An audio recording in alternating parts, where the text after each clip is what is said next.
Date with a Debut is a Words and Nerds and Breathe Art podcast co-production, recorded on Awabakal Country, and I pay my respects to all elders past and present and extend that to any First Nations people tuning in. Always was, always will be, Aboriginal land. On with the show. I guess one of the things that working as a lawyer does prepare you for is judgment and feedback that you may not like, and having to be quite considered about that. So yeah, I relished it.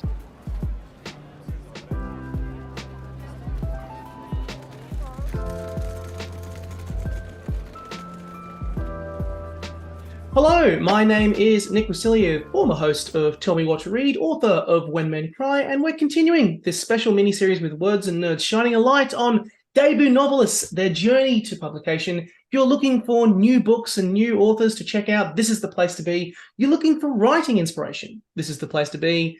This is Date with a Debut, because nothing hits you like a first impression. And for our second episode in this series, I'm really delighted to be joined by Mali Waugh. Formerly, she used to work in a library and a chocolate shop, but now she plies her trade as a lawyer.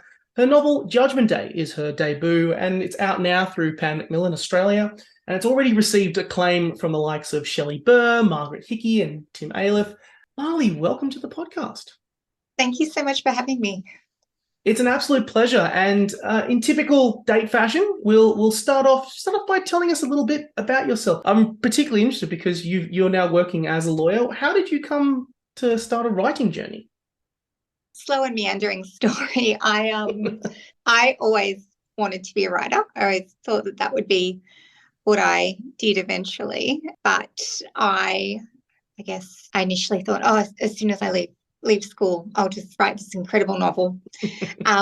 And of course that didn't happen. I didn't get the mark that I wanted to in literature in year 12, I remember. And so my confidence was a little bit, went off for uni, did some creative writing there, confidence dashed a little bit more, and then found myself in law school, and then going through uni, working as a judge's associate, then working at Legal Aid for a few years. And the entire time I'd always sort of have ideas and write things in my head, but I never actually put fingers to keyboard or pen to paper until I was on maternity leave with my second child. And then I guess being a parent is, a very humbling experience. You have your children humiliate you on a daily, sometimes hourly basis. And once you've been through that, you care a lot less, I think, about what people think. And so I was able to actually to write something and throw it out there and see if anyone was interested or not. I love it. I love the fact that it was a long, arduous journey. People are always like, I'll just get that book out there and it'll be great. But often it's a long, hard road to get words down on a page. And, judging by the reaction, it was worth the wait, because this book's great. This is a really fun book. We're in a unique situation with this podcast because often a lot of the books in this series that I've been doing have been books that are about to come out or at the time of recording are due to release. But your book has been out for a little while. Yeah. How do you feel about the reaction? Has it surprised you? Has it delighted you? Where's your headspace in terms of the reaction to this book? It has really surprised me, surprised and humbled me. I think at every stage of this journey, I think I was operating on the assumption that no one would actually read it.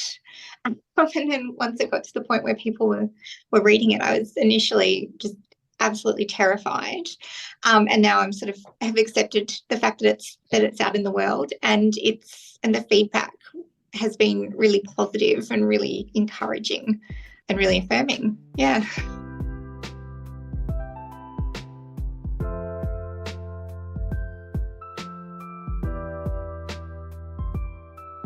Let's dive into it. Let's talk about it. I always like to start by giving us your 1-minute pitch for Judgement Day. And I know that you've probably had a little bit of chance to practice this a little bit.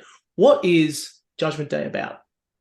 Okay. So elevator pitch. Kay Bailey is a controversial but very skilled judge who is found murdered in her chambers. And Gillian Bassett is our troubled detective who is trying to escape her home life by investigating Kay's murder. We go behind the scenes at the family law courts. We dive into the lives of various litigants, various people associated with the court, and come out with a very, very different understanding of how that whole world works. Great. You've summarized it perfectly. And also, I love that you've kept it relatively spoiler-free, because we tried to keep free of spoilers here. And I will say that there are so many great pickings in Australian crime right now. I feel like it's become such a... I've just been in awe of how many great books there are out there. And I love the twists and turns that you pull off in this book, first and foremost. And I want to first of all ask, before we dive into the characters, this space that you have crafted of Melbourne's family law courts. It almost felt like a character in itself, because it's a place filled with drama. There are egos. There is, it felt so interesting. And yeah, I also got a sense with this book, you were digging into the nature of the legal system itself. And I got the sense that there was more than just a story you were kind of talking about here, given your background as well, working in this lawyer space. What was it like, first of all, bringing this space that you have some experience into life, and what did doing that, putting it on the page, which would come with challenges all of its own, because you're thinking about what to include, what not to include. What did it make you look at the legal system in new ways that you didn't before? Look, I think the book was probably my way on reflecting on things I'd learned about the legal system, things that had never occurred to me before. I worked in that space, and a lot of the assumptions that I had about it. In terms of how it came to be, I think it's such an intimate environment, the court environment, and it's got its own language and it's got its own culture, and there are all these things that are very unique and confusing and bizarre about it. So it just seemed like such an opportune place to set a book. And then also, in addition to doing that, Melbourne, our beautiful city, that was what I was familiar with. This was my first book, but also it just felt like it was an opportunity to ground it in something very real. I tried to refer to specific suburbs, specific places, just to, I guess, make it as authentic as possible. It definitely feels like, the Melbourne that we know, but also with this court space that a lot of people aren't familiar with, it actually shows Melbourne in a new way, in ways that, some people may actually kind of go a bit about. They're a bit like, there's some surprises to it. And I love that you frame it perfectly through Gillian. First and foremost, she's a great character. She's kind of thrown into the deep end with this case. A little bit, especially because she herself is coming back from maternity leave. And I love that her drama and her struggles in her own family also serve as a major point that drive this story forward. And I also just want to shout out her partner, John, John McClintock. How did these characters come into your life? Where did they emerge? Well, the idea of Gillian initially, when I started writing it, I must have been annoyed with one of my kids, the older one. I was writing it, and I had this image of this female detective in a car, driving, doing the school run, and just yelling at one of her kids in the back seat, and just being anxious to get the school run over so that she could get to work and do what she really enjoyed. And that was the first time that I guess I mentally encountered Gillian. And then obviously in the story, the child that she has is much younger, but the idea of this frazzled mum who possibly doesn't even really want to be a mum, working in the family law courts where people are fighting tooth and nail to continue being a mum, just seemed like such a perfect inversion on the idea of the courts. Yeah. Yes. I think she's so fun. It's definitely a new play on the detective, trope and genre, because you have someone who is very much in the space of, that she is in this particular position. She has a family and she's coming back into this space that she loves. She's, probably a bit rusty. She's kind of getting the swing of things again. and particularly on such a delicate case as someone who she's in the same space with and interacting with a lot. Tell me a little bit about John too, because he comes into this in a very interesting place as well, because he's dealing with some stuff too. That was by design. I think I always had this idea of him being this kind of blokey, suave, sort of, I don't know, Gillan McLaughlin, AFL sort of private school type of character. Oh, yes. But then one of the overarching themes of the book is this idea that people are not always what they seem.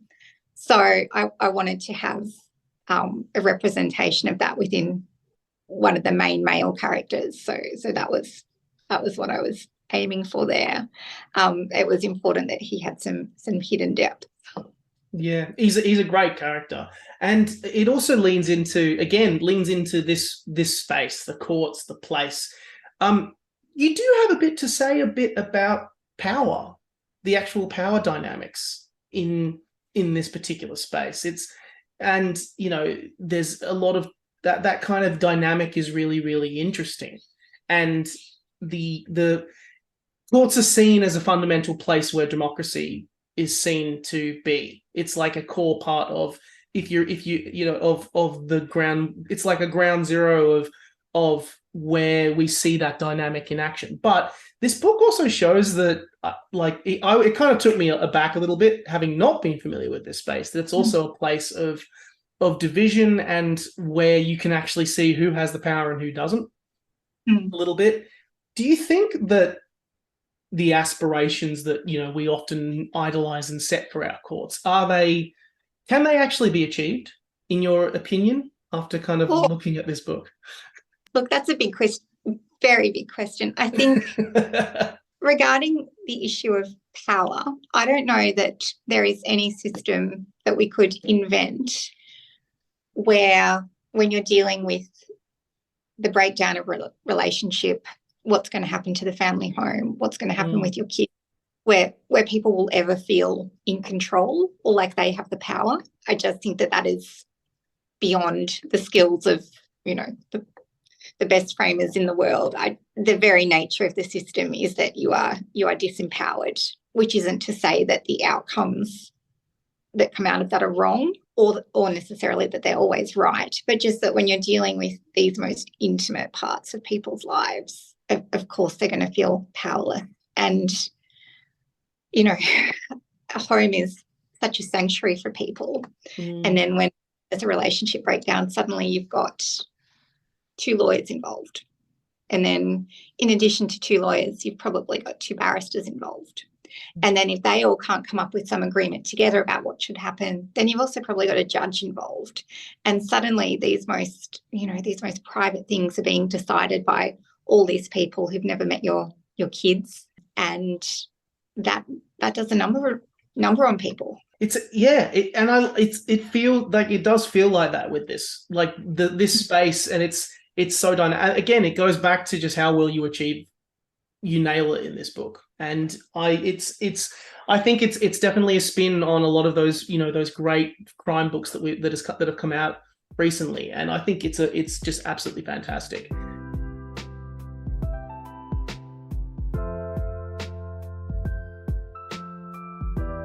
I also want to ask you about your journey to publication and how how this book went from point A as an idea, that's something you'd been wanting to do for such a long time, to now finally being in the hands of readers. What was that journey like?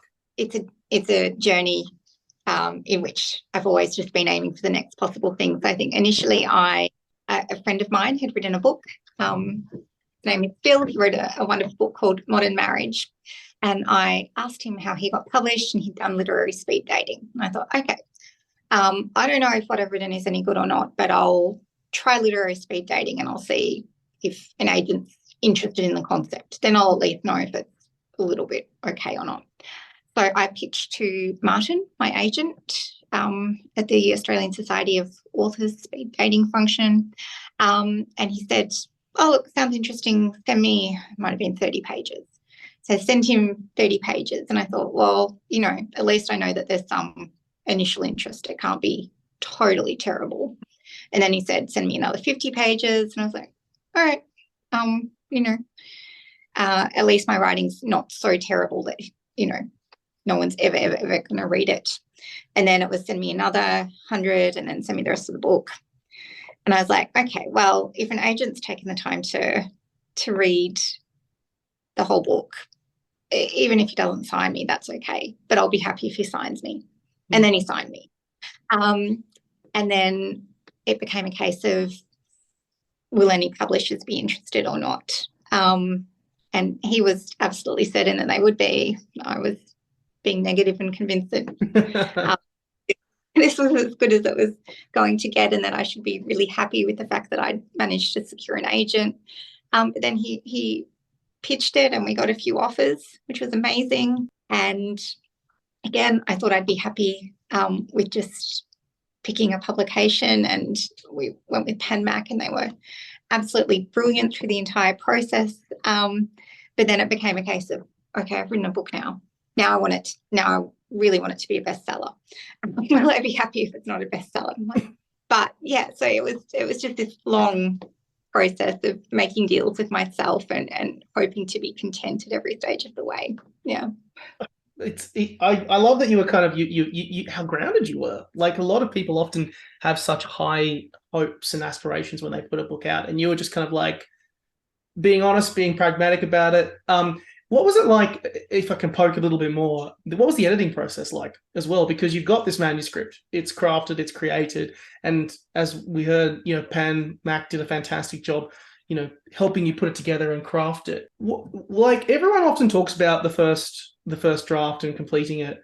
From personal experience, I only felt like it really started to make sense as a writer when the editor got involved.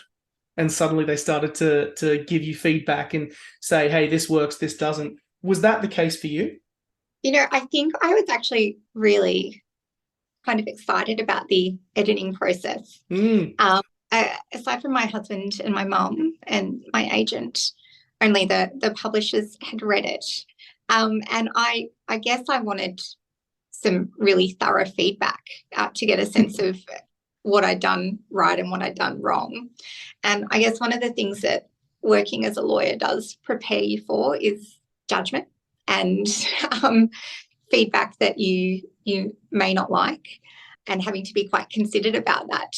So yeah, I relished it. It's funny though, I reckon if I had done this, 20 years ago, like straight out of high school, rather than come to writing now, I reckon I would have really struggled with getting any negative feedback about the manuscript. I think I would have been a lot more precious about it.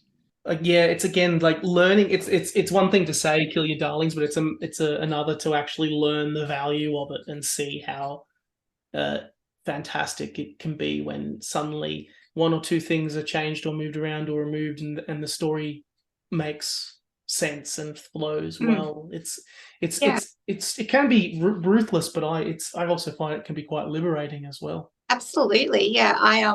I think that praise is so much more meaningful when there's considered and constructive criticism as well. Knowing the bits that you're getting right means a lot more when the bits that you haven't got quite right are identified for you. What would be your advice for first-time authors? So say there's someone who's listening to this, for example, who is Mali from 20 years ago, wanting to write a story. What would you say? Look, Mali of 20 years ago, I probably would have told her that she needs to go and get some life experience and just be prepared for the fact that she's probably not going to write the great Australian novel at 18. I think that my advice would be not to be afraid to put yourself out there. I know that sounds like a complete cliche, but I think that it's absolutely true. And also to accept criticism that you get with gratitude, as I was just saying before. The criticism is there if it's given with good intentions to help you be the best that you possibly can. And while it can feel agonizing when you've spent 2 hours constructing a perfect sentence only to find it's been track changed into oblivion, it's all there. to help you be better. I love that. And I also love the not being afraid to put yourself out there. I think there's a lot of really great authors who I think struggle with that a little bit sometimes, because it's terrifying, but if you don't do it, you'll never know, right? Absolutely. What's next for you? Will we see Gillian again? I would love to write another book. I'm just had my third child fairly recently, so I'm on maternity leave at the moment, and turning some ideas over at present. It's just a case of finding the time and the headspace to sit down and write about the things that I've been thinking about. Well, whatever comes next, I'm super excited, because I reckon you're really onto something wonderful here, and you should be really, really proud of this book.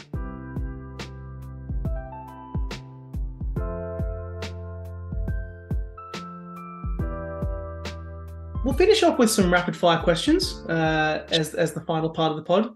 No pressure at all, just a bit of fun. Oh, yeah. Okay. What was your favorite book that you have read from the last 12 months? Oh my goodness, I'm embarrassed about some of the absolutely trashy fan fiction. Oh no judgment here. If you have trash, I'll say yes to that. Okay. Aside from the trashy fan fiction that I'm too embarrassed to tell you about, I read All These Perfect Strangers by Eva Clifford, which I loved. It made me nostalgic for living at halls when I was in university, but it also contains a murder, really juicy and fun. I've been trying to work through the final in the Wolf Hall series by Hilary Mantel. Oh, God. Yeah, but it's really hard. Yes, it is. Just her ability to put words together in this totally unique way is awe-inspiring, and yet at the same time it's so dense that you need to concentrate. And also Sally Steiner, I've been just smashing her stuff. And Spare by Prince Harry. Oh, yes, Spare. Oh, my goodness. Yes, now that's a juicy book. It's very juicy, but also to draw a parallel with Judgment Day. I think, both have insight into worlds that probably are quite mysterious to other people, and just the little details about his day-to-day life. I was like, oh my God. Like, he gets sausage rolls served to him on like a big silver platter with the lid getting removed. I was like, imagine being like that as a kid. That's amazing. Anyway, loved it. I love it. That's great. Great picks. Yes, please. Do you have a favorite word? Oh, I don't know if it's a favorite or not, but the word that I would use most at the moment seems to be stop, because I have a 2-year-old that has worked out how to use every appliance in our house, and a 4-year-old that likes to help him with that. So it's stop using the microwave, stop using the dishwasher, stop activating the doorbell, you name it, it's stop. It's a good word. You can use it anywhere. It does the job. Where would be your favorite place to read? And this is for anything. It could be Spare, or it can be trashy fan fiction. Would it be in bed, on the couch, or out the back in the shade on a sunny afternoon? Oh, look, any of those, if it was completely by myself, would be wonderful. Mm-hmm. At the moment, I have to listen to most of my books, which I know a lot consider not reading. I know that that's a controversial area, but the only way that I get to enjoy any book is either on my phone, or when I'm driving the kids somewhere, I'll play Audible and tell them to stop so that I can hear it. Audible, to be honest, I've started doing that similarly on my commute. Actually, it's quite like whenever I was commuting, when I was going to work, it's a great place to just actually sit and listen. It's quite nice. So more power to audiobooks. Yeah, I reckon. And the only problem is if you don't like the narrator for one reason or another. I think advantages with reading it as well is getting that internal voice. I think for the most part, audiobooks is just easier. Last question. What is the best debut book that you've ever read? Oh, And anything on the table here, anything on the table. Favorite debut? Wuthering Heights. Oh yeah, that's fair. That's fair. I was waiting for someone to actually mention a classic, like a classic book, because if anyone asked me that question, I would immediately be going to someone like To Kill a Mockingbird. That's a debut. Like, and it's unbelievable. Just you just thinking about Emily Bronte just taps that out. Incredible. The most passionate, beautiful, kind of messed up romance in the history of the world. And first and only book she ever wrote. Oh no! And just like bang, drop Wuthering Heights and then leave. Imagine just actually getting the chance to hang out with all of the Brontes. Just imagine, like I've had to have a think about that. What that dynamic would be like. It would be fantastic. I wonder if it would be fun. I see. I've got two sisters, and I kind of I wonder what I feel like there'd be a lot of internal jokes, and I don't know if they'd be like the type of people you want to kick back with. I think there'd be an intensity there too.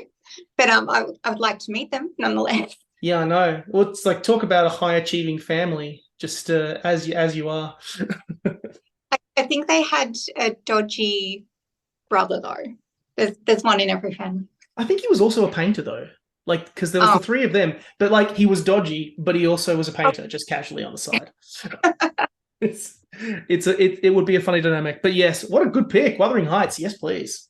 I honestly could talk to you all day, and I'm fully aware that I do love a good chat with fellow literary folk, but unfortunately we've run out of time.